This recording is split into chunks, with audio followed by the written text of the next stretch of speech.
Chapter 8. But God remembered Noah and all the animals in the boat. He sent a wind to blow across the waters, and the floods began to disappear. The underground water sources ceased their gushing, and the torrential rain stopped. So the flood gradually began to recede. After 150 days, exactly 5 months from the time the flood began, the boat came to rest on the mountains of Ararat. 2.5 months later, as the waters continued to go down, other mountain peaks began to appear. After another 40 days, Noah opened the window he had made in the boat and released a raven that flew back and forth until the earth was dry. Then he sent out a dove to see if it could find dry ground.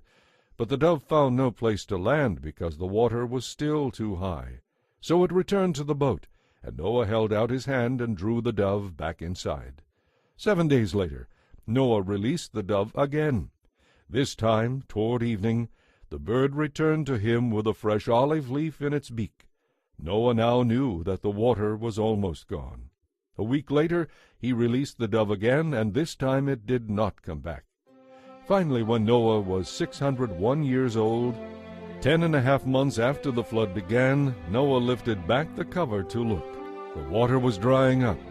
2 more months went by, and at last the earth was dry. Then God said to Noah, "Leave the boat, all of you. Release all the animals and birds so they can breed and reproduce in great numbers." So Noah, his wife, and his sons and their wives left the boat, and all the various kinds of animals and birds came out pair by pair. Then Noah built an altar to the Lord and sacrificed on it the animals and birds that had been approved for that purpose.